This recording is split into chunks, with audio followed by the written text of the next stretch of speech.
தமிழகம் மற்றும் புதுச்சேரியில் பல்வேறு டிராவல்ஸ் நிறுவனங்கள் ஹஜ்ஜி மற்றும் உம்ரா வெளிநாடு ஏற்றுவதாக சொல்லி பல பேரை இதுவரை ஏமாற்றி வருகிறார்கள். இதில் பல பெண்களும் இதில் ஏமாற்றப்பட்டிருக்கிறார்கள். இது தனிப்பட்ட முறையில் அவர்கள் போய் கேட்கும் போது அவர்களை மிரட்டும் தோணியில பல ஆடியோக்களை அனுப்புவது, இந்த கூட்டத்திற்கு அரேஞ்ச் பண்ண இந்த நேரத்துல கூட தனி நபர்களை தொடர்பு கொண்டு நீங்க அந்த கூட்டத்துக்கு போனீங்கன்னு சொன்னா உங்களுக்கு பணம் வாங்க முடியாது என்ற மிரட்டலையும் சில டிராவல்ஸ் நிறுவனங்கள் கொடுத்திருக்கின்றனர். அதே மாதிரி பார்த்தீங்கன்னா திருவாரூர்ல இருந்து வந்திருக்காங்க, திருவாரூர்ல ஏமாற்றப்பட்டவர்கள். அதே மாதிரி சென்னையில் உள்ள அர்ரஹீம் டிராவல்ஸ் அப்படி அவங்க ஏமாற்றப்பட்டிருக்காங்க. ஆனா இதுல பெரும்பான்மையா வந்திருக்காங்க. கிட்டத்தட்ட இதுல வந்து ஒரு 60-70 பேர் வந்து பெண்கள் ஆண்கள் வந்து பாதிக்கப்பட்ட பெண்கள் பணம் ஏமாற்றப்பட்டவர்கள் வந்திருக்கிறாங்க.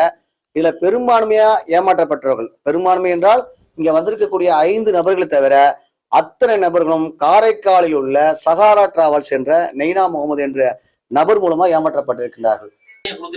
ஆமா, தமிழ்நாடு அந்த அர்ரஹீம் டிராவல்ஸ், அப்புறம் அந்த திருவாரூர்ல ஒரு டிராவல்ஸ் அண்ணன் சொன்னாங்க, யாசின் டிராவல்ஸ், திருவாரூர் யாசின் டிராவல்ஸ், இவங்க எல்லாமே ஏமாற்று வேலையை பண்ணிருக்காங்க. அது இன்னும் தோண்ட தோண்ட இது பூகம்பம் மாதிரி தான் வரும் போலக்கு.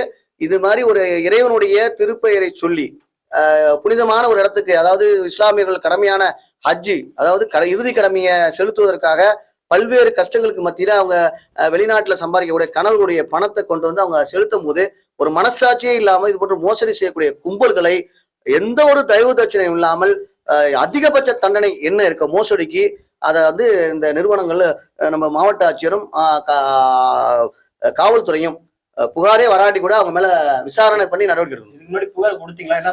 புகார் போறப்ப இது சிவில் மேட்டர், அதான் சொன்னல ஏற்கனவே சொல்லியிருந்தேன் இல்லையா, இதுதான் கட்ட பஞ்சாயத்தை நாங்க உட்காந்து பேச முடியுமா, கொடுத்தப்ப எங்கிட்ட கேட்டீங்களாங்கிற காவல்துறை இப்ப உள்ள அதிகாரிகள் கிடையாது, இதுக்கு முன்னாடி உள்ள அதிகாரிகள் பேசியதாக இப்பதான் வந்த இந்த கூட்டத்துல சொல்றாங்க.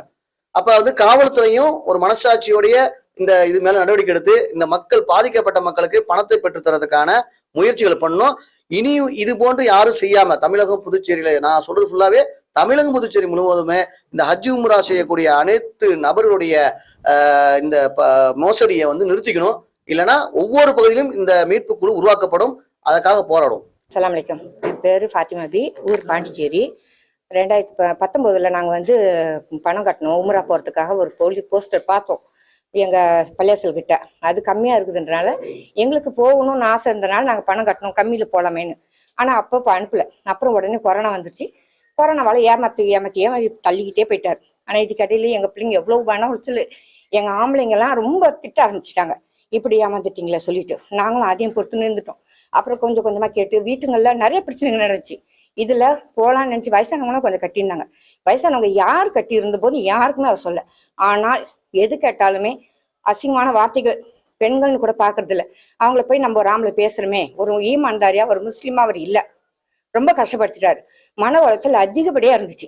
எல்லாருமே கஷ்டப்பட்டாங்க. அழுவாதவங்க இல்லை, குறப்படாதுங்க. ஏன்னா நாங்களாம் யார் பணக்காரங்கள பணக்காரங்களா இருந்தால் எத்தனை லட்சம் வேணா கொடுத்து போயிடுவாங்க.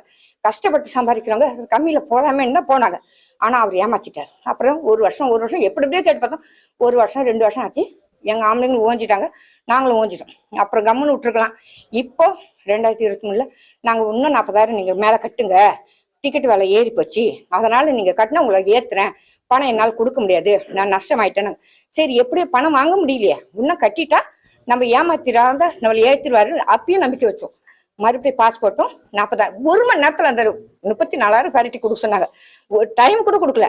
இன்னைக்கு நான் பாஸ்போர்ட் அனுப்பிட்டு விசா அனுப்பிட்ட உடனே நீங்க 1 மணி நேரம் அந்த பொழுதுக்குள்ள வரணும், அப்படி கண்டிஷன் வச்சாரு. பணம் அனுப்ப தெரியாது எங்களால, அனுப்புறதுக்கு கூட ஆள் இல்லாத எவ்வளவு கஷ்டப்பட்டு சிரமப்பட்டு பக்கத்துல போய் சொல்லி காசை வாங்கி பேங்க்ல போட்டு அப்படிலாம் நாங்க கஷ்டப்பட்டு அனுப்பணும். இதுக்கு இடையில இந்த 3 வருஷத்துல எத்தனை பேர் மவுத்தாயிட்டாங்க. போகணும் பெருங்களா நினைச்சவங்களா மவுத்தம் ஆகி எத்தனையோ பேர் கஷ்டத்தோடய போயிட்டாங்க. அவங்க மன உளைச்சல் எவ்வளோ, அந்த பிள்ளைங்க அம்மாக்காக எவ்வளவு பணம் கஷ்டப்பட்டு கட்டிருப்பாங்க. எல்லா கஷ்டத்துக்கும் அவங்க பதில் சொல்லணும். ஆனா இது வரைக்கும் காசு தரல. இப்ப கட்டி 1 வருஷத்துக்கு டாவ் போகுது, 23 முடிய போகுது. ஆனா இது வரைக்கும் அனுப்பல, பாஸ்போர்ட்டும் திருப்பி தரல. கேட்டா அவர் சொன்ன மாதிரி தான், நானா சொன்ன மாதிரி மிரட்டல் தான் இருக்குது எங்களுக்கு, நீங்க எப்படி வாங்கிட்டு பாரு. இதுக்கு இடையில போலீஸ் ஸ்டேஷன்லயும் நாங்க பாண்டியிலையும் போய் கொடுத்தோம், அங்கேயும் எங்களுக்கு எந்த ரெஸ்பான்ஸும் இல்லை.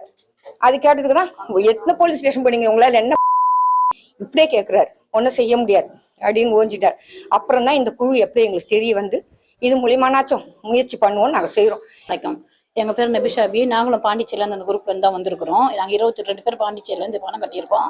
நாங்கள் பணம் கட்டினதோடவ நாங்கள் எங்களை அலக்கடிச்சார் பாருங்க, பம்பளிங் கூட பார்க்காம. காரைக்காலுக்கு நிறைய தடவை காரைக்காலுக்கு வந்து போய் பாண்டிச்சேரியில் போலீஸ் ஸ்டேஷனுக்கு கொண்டு போய் கொடுத்து இது எல்லாத்தையோட உடவை ரொம்ப மன உளைச்சல், நாங்கள் பட்ட மன உளைச்சல் சமயத்தில் ஏதாவது நம்மளே செஞ்சுக்கலாமன்ற அளவுக்கு தான் கொண்டு வந்தார் அவர் எங்களை. இது எல்லாத்தோடவே என் பையன் ஒரு தடவை ரொம்ப உயிர் போகிற கட்டத்தில் பிம்ஸில் போட்டிருந்தோம். 10 லட்ச ரூபாய் எங்களுக்கு அப்போ அவரை காலை தான் நான் பிடிக்கல. ஒரு காலத்தை நான் பிடிக்கல. அழுது 10 லட்சத்துக்கு வழி இல்லாம நான் எல்லாத்தையும் பிச்சை எடுத்து என் பிள்ளைய காப்பாத்துறான்னு கொண்டு விட்டுட்டான் என்ன. அப்ப கேட்டேன், என் காசை கொடுத்துருங்க சார், என் பிள்ளைய காப்பாத்தணும் அப்படின்னு. அந்த தருவாரத்தை கூட அந்த மனுஷன் கொடுக்கலன்னா அவர்லாம் என்ன சார் மனுஷன்? 1 ரூபாய் கூட கொடுக்கல. நீங்க அதுக்கு ஆதாரம் காமிங்க. அப்ப கூட ஆதாரம் கேட்டாரு. நாங்க டாக்டருக்கு தெரியாம ஐசியூல போய் பிள்ளை எந்த நிலைமையில எந்த நேரம் உயிர் போகும் தெரியாது என் பிள்ளைக்கு. அந்த நிலைமையில ஐசியூல டாக்டருக்கு தெரியாம திருப்பி வீடியோ எடுத்தாங்க அனுப்பிச்சோம். அதை பார்த்து கூட அந்த காசு கொடுக்கல. இந்த மன உளைச்சலுக்கு அவர் பதில் சொல்லியே ஆகணும்.